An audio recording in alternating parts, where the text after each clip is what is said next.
Hi ಎಲ್ರಿಗೂ ನಮಸ್ಕಾರ. Welcome back to my channel. ಇವತ್ತು ನಾನು ಚಿಕನ್ ಬಿರಿಯಾನಿ ರೆಸಿಪಿನ ಶೇರ್ ಮಾಡ್ತಾ ಇದ್ದೀನಿ. ಫುಲ್ ಡೀಪಾಗಿ ಏನು ಶೇರ್ ಮಾಡ್ತಾ ಇಲ್ಲ, ಸಿಂಪಲಾಗೆ ಮಾಡ್ಕೋತಾ ಇದ್ದೀನಿ. ಯಾಕೆಂದರೆ ಆಲ್ರೆಡಿ ನಾನು ಶೇರ್ ಮಾಡಿದ್ದೀನಿ ಚಿಕನ್ ಬಿರಿಯಾನಿ ಹೇಗೆ ಮಾಡೋದು ಅಂತ. ಚಿಕನ್ ಬಿರಿಯಾನಿನಲ್ಲಿ ನಾನು ತುಂಬ ವೆರೈಟಿ ಚಿಕನ್ ಬಿರಿಯಾನಿ ಮಾಡ್ತೀನಿ. ಆಲ್ರೆಡಿ ನಾನು ಶೇರ್ ಕೂಡ ಮಾಡಿದ್ದೀನಿ ನಾನು ಎಷ್ಟು ವೆರೈಟಿ ಚಿಕನ್ ಬಿರಿಯಾನಿ ಮಾಡ್ತೀನಿ ಅಂತ. ನಿಮಗೆ ಈ ವಿಡಿಯೋ ಇಷ್ಟ ಆದರೆ ದಯವಿಟ್ಟು ಲೈಕ್ ಮಾಡಿ, ಶೇರ್ ಮಾಡಿ, ಹಾಗೆ ಸಬ್ಸ್ಕ್ರೈಬ್ ಮಾಡೋದನ್ನ ಮಾತ್ರ ಮರಿಬೇಡಿ. ಹೊಸಬ್ರು ಏನಾದರೂ ನನ್ನ ಯೂಟ್ಯೂಬ್ ಚಾನಲ್ನ ಫಸ್ಟ್ ಟೈಮ್ ಏನಾದರೂ ವಿಸಿಟ್ ಮಾಡಿದರೆ ದಯವಿಟ್ಟು ಸಬ್ಸ್ಕ್ರೈಬ್ ಮಾಡಿಕೊಂಡು ನನ್ನ ಯೂಟ್ಯೂಬ್ ಚಾನಲ್ನ ನೋಡಿ ಅಂತ ಹೇಳ್ತಾ ಬನ್ನಿ ಇವತ್ತು ಚಿಕನ್ ಬಿರಿಯಾನಿ ಹೇಗೆ ಮಾಡೋದು ಅಂತ ನೋಡೋಣ. ಮೊದಲು ಒಂದು ಕುಕ್ಕರ್ಗೆ ಸ್ವಲ್ಪ ಎಣ್ಣೆ ಹಾಕಿದ್ದೀನಿ. ಎಣ್ಣೆ ಮತ್ತು ತುಪ್ಪ ಎರಡೂ ಕೂಡ ಹಾಕ್ಕೋಬೋದು. ನಾನು ಸ್ವಲ್ಪ ಎಣ್ಣೆ ಜಾಸ್ತಿ ಹಾಕಿದ್ರೆ ಸ್ವಲ್ಪ ಟೇಸ್ಟ್ ಬರುತ್ತೆ. ನಾನಿಲ್ಲಿ ಎಣ್ಣೆ ಹಾಕಿದ್ದೀನಿ ಮತ್ತು ಒಂದೆರಡು ಸ್ಪೂನ್ ತುಪ್ಪ ಕೂಡ ಹಾಕಿದ್ದೀನಿ. ಮತ್ತು ಒಗ್ಗರಣೆಗೆ ಚಕ್ಕೆ, ಲವಂಗ ಮತ್ತು ಪಲಾವ್ ಎಲೆ, ಸೋಂಪು, ಕಸ್ತೂರಿ ಮೇಥಿ ಕೂಡ ಹಾಕಿದ್ದೀನಿ. ನಿಮಗೆ ಏನು ಇಷ್ಟ ಆಗುತ್ತೋ ಎಲ್ಲ ಹಾಕ್ಬೋದು ನೀವು.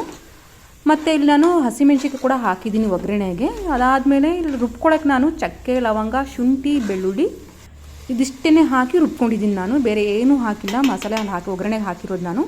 ಶುಂಠಿ, ಬೆಳ್ಳುಳ್ಳಿ, ಚಕ್ಕೆ, ಲವಂಗ ಇದನ್ನು 4 ಮಾತ್ರ ನಾನು ರುಬ್ಕೊಂಡಿದ್ದೀನಿ. ಇದನ್ನು 4 ರುಬ್ಕೊಂಡು ಒಗ್ಗರಣೆ ಹಾಕ್ಕೊಂಡಿದ್ದೀನಿ. ಅದು ಹಸಿ ಸ್ಮೆಲ್ ಹೋಗಬೇಕು.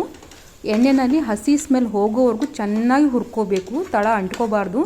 ಕೈ ತಿರುಗಿಸ್ತಾನೆ ಇರಬೇಕು. ಸ್ವಲ್ಪ ಕೂಡ ತಳ ಅಂಟ್ಕೋಬಾರ್ದು. ಹಸಿ ಸ್ಮೆಲ್ ಹೋಗೋವರೆಗೂ ಚೆನ್ನಾಗಿ ಹುರ್ಕೊಂಡು ಆದಮೇಲೆ ಈರುಳ್ಳಿ ಕೂಡ ಆ್ಯಡ್ ಮಾಡ್ಕೊಂಡಿದ್ದೀನಿ. ಫಸ್ಟೇ ಕೂಡ ಈರುಳ್ಳಿ ಹಾಕಿದ್ರು ಕೂಡ ಇದು ಶುಂಠಿ ಬೆಳ್ಳುಳ್ಳಿ ಪೇಸ್ಟು ಸ್ಮೆಲ್ ಇರುತ್ತಲ್ಲ, ಅದು ಹೋಗೋದಿಲ್ಲ. ಅದಕ್ಕೋಸ್ಕರ ನಾನು ಫಸ್ಟು ಚಕ್ಕೆ, ಲವಂಗ, ಶುಂಠಿ, ಬೆಳ್ಳುಳ್ಳಿ ಇದನ್ನು 4 ನಾನು ರುಬ್ಕೊಂಡಿದ್ದೀನಲ್ಲ, ಅದನ್ನು ಮಾತ್ರ ಮೊದಲು ಒಗ್ಗರಣೆ ಹಾಕ್ಬಿಡ್ತೀನಿ.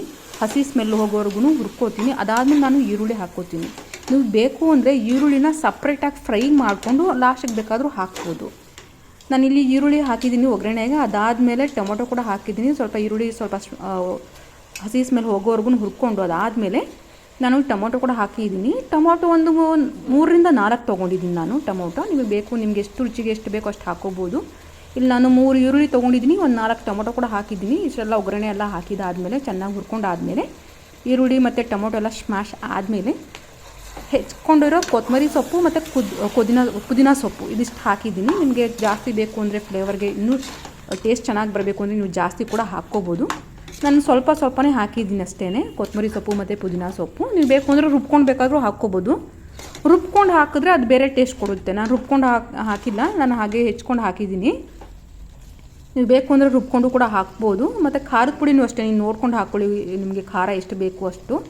ನೆಕ್ಸ್ಟು ನಾನು ಉಪ್ಪು ಹಾಕಿದ್ದೀನಿ ಮತ್ತು ಖಾರದ ಪುಡಿ ಮತ್ತು ಅರಿಶಿನ ಕೂಡ ಹಾಕ್ಕೊಂಡು ಚೆನ್ನಾಗಿ ಹುರ್ಕೋತಾ ಇದ್ದೀನಿ. ಚಿಕನೆಲ್ಲ ಹಾಕಿ, ಚಿಕನು ಅಷ್ಟೇ ಟೊಮೊಟೊ ಮತ್ತು ಈರುಳ್ಳಿ ಎಲ್ಲ ಸ್ಮ್ಯಾಶ್ ಆದಮೇಲೆ ಚಿಕನ್ ಹಾಕ್ಕೊಡಿ. ಇಲ್ಲಿ ನಾನು 1 kg ಚಿಕನ್ ತೊಗೊಂಡಿದ್ದೀನಿ. ಚಿಕನ್ ಎಲ್ಲ ಹಾಕಿ ಆದಮೇಲೆ ಸ್ವಲ್ಪ ಉಪ್ಪು ಮತ್ತು ಸ್ವಲ್ಪ ಖಾರದ ಪುಡಿ, ಸ್ವಲ್ಪ ಅರಿಶಿನ ಇದಿಷ್ಟೆಲ್ಲ ಹಾಕಿ ಚೆನ್ನಾಗಿ ಫ್ರೈ ಮಾಡಿಕೊಂಡು ಮೊಸರು ಕೂಡ ಆ್ಯಡ್ ಮಾಡ್ತಾಯಿದ್ದೀನಿ. ಮೊಸರು ತುಂಬ ಹಾಕಬೇಕು. ಸ್ವಲ್ಪ ನಾನು ಒಂದು 1/4 ಲೀಟ್ರಷ್ಟು ಮೊಸರು ಹಾಕಿದ್ದೀನಿ.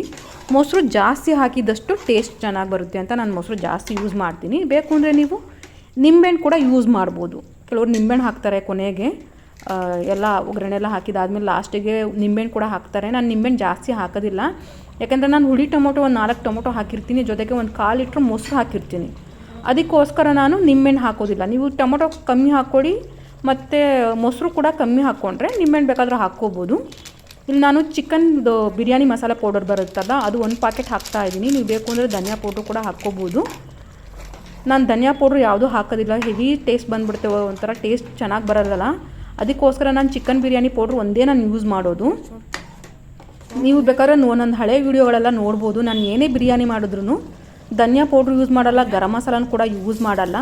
ಜಸ್ಟ್ ಚಿಕನ್ ಬಿರಿಯಾನಿ ಪೌಡ್ರು ಒಂದೇ ಒಂದು ಯೂಸ್ ಮಾಡೋದು ಅಷ್ಟೇ. ಇದಿಷ್ಟೆಲ್ಲ ಹಾಕಿ ಚೆನ್ನಾಗಿ ಕಲಿಸ್ಕೊಂಡು ಒಂದ್ಸಲ ಉಪ್ಪು ಖಾರ ಎಲ್ಲ ನೋಡ್ಕೊಳ್ಳಿ ಕರೆಕ್ಟಾಗಿದೆಯಾ ಅಂತ. ನಿಮಗೆ ಖಾರ ಜಾಸ್ತಿ ಬೇಕು ಅಂದರೆ ಸ್ವಲ್ಪ ಖಾರದ ಪುಡಿ ಕೂಡ ಹಾಕ್ಕೋಬೋದು. ನಾನು ಹಸಿಮೆಣ್ಸಿಕಾಯಿ ಒಂದು 4-5 ಹಾಕಿದ್ದೀನಿ ಅಷ್ಟೇ. ಅದಕ್ಕೋಸ್ಕರ ನಾನು ಒಂದೇ 1 ಸ್ಪೂನಷ್ಟು ಚಿಲ್ಲಿ ಪೌಡರ್ ಹಾಕಿದ್ದೀನಿ, ಖಾರದ ಪುಡಿ ಅಷ್ಟೇ. ನೀವು ಬೇಕು ಅಂದರೆ 2 ಸ್ಪೂನ್ 3 ಸ್ಪೂನ್ ಹಾಕ್ಕೋಬೋದು. ನಿಮಗೆ ಖಾರ ಎಷ್ಟು ಬೇಕೋ ಎಷ್ಟು ಬೇಕಾಗುತ್ತೆ ಅಷ್ಟು ನೋಡ್ಕೊಂಡು ಹಾಕ್ಕೊಳ್ಳಿ. ಮತ್ತು ನೀರು ಕೂಡ ಅಷ್ಟೇ, ನೀವು ನೀರು ಹಾಕಬೇಕಾದ್ರೆ ಸ್ವಲ್ಪ ನೀರನ್ನ ಕಮ್ಮಿ ಹಾಕ್ಕೊಳ್ಳಿ, ಯಾಕಂದರೆ ಚಿಕನಲ್ಲಿ ನೀರು ಬಿಟ್ಕೊಳ್ಳುತ್ತೆ. ಅದಕ್ಕೆ ನೀವು ನೋಡ್ಕೊಂಡು ಹಾಕ್ಕೋಬೇಕಾಗುತ್ತೆ. ನಾನು ಇಲ್ಲಿ 1 kg ಚಿಕನ್ ತೊಗೊಂಡಿದ್ದೀನಿ, 1 kg ರೈಸ್ ಅಕ್ಕಿ ತೊಗೊಂಡಿದ್ದೀನಿ. ಇದಕ್ಕೆ ಎಷ್ಟು ಬೇಕೋ ಅಷ್ಟು ನೀರು ಹಾಕ್ಕೊಂಡು ಎಲ್ಲ ಚೆನ್ನಾಗಿ ಕಲಿಸ್ಕೊಂಡು ಕುಕ್ಕರ್ ಲಿಡ್ ಕ್ಲೋಸ್ ಮಾಡಿ 2 ವಿಜಿಲ್ ಹಾಕಿಸಿದ್ರೆ ಸಾಕಾಗುತ್ತೆ. ನೋಡಿ, ಚಿಕನ್ ಬಿರಿಯಾನಿ ರೆಡಿ ಆಯಿತು. ತುಂಬ ಟೇಸ್ಟಿ ಆಗಿರುತ್ತೆ. ಒಂದು ಸಲ ಟ್ರೈ ಮಾಡಿ ನೋಡಿ, ಇಷ್ಟ ಆಗುತ್ತೆ ಎಲ್ರಿಗೂ.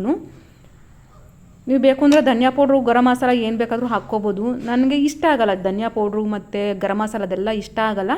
ಅದಕ್ಕೆ ನಾನು ಯಾವುದೂ ಹಾಕೋಕ್ಕೆ ಹೋಗಲ್ಲ. ಮಕ್ಕಳಿಗೆಲ್ಲ ತುಂಬ ಇಷ್ಟ ಆಗುತ್ತೆ. ನೀವು ಒಂದ್ಸಲ ಟ್ರೈ ಮಾಡಿ ನೋಡಿ ಮನೇಲಿ, ಎಲ್ರಿಗೂ ಇಷ್ಟ ಆಗೇ ಆಗುತ್ತೆ, ಇಷ್ಟಪಟ್ಟು ತಿಂತಾರೆ. ತುಂಬ ಟೇಸ್ಟಿಯಾಗಿ ಬರುತ್ತೆ, ತುಂಬ ಸಿಂಪಲಾಗಿ ಕೂಡ ಮಾಡ್ಕೋಬೋದು. ಇದಕ್ಕೇನು ಜಾಸ್ತಿ ಮಸಾಲೆ ಹಾಕೋ ಅಗತ್ಯನೇ ಇಲ್ಲ, ತುಂಬ ಸಿಂಪಲಾಗಿ ಮಾಡ್ಕೋಬೋದು ಇದನ್ನು. ತುಂಬ ಟೇಸ್ಟಿಯಾಗಿ ಕೂಡ ಬಂದಿತ್ತು ಚಿಕನ್ ಬಿರಿಯಾನಿ. ಬೇಕು ಅಂದರೆ ನೀವು ಮೊಟ್ಟೆ ಕೂಡ ಹಾಕ್ಕೋಬೋದು, ಎಗ್ ಕೂಡ ಹಾಕ್ಕೋಬೋದು ಬೇಯಿಸಿ, ತುಂಬ ಟೇಸ್ಟಿಯಾಗಿರುತ್ತೆ. ಕೊನೆಯದಾಗಿ ಲಾಸ್ಟಿಗೆ ನೀವು ನಿಂಬೆಹಣ್ಣು ತುಪ್ಪ ಕೂಡ ಹಾಕ್ಕೋಬೋದು. ಇವತ್ತಿಗೆ ಈ ವ್ಲಾಗ್ ಇಲ್ಲಿಗೆ ಎಂಡ್ ಮಾಡ್ತಾ ಇದ್ದೀನಿ.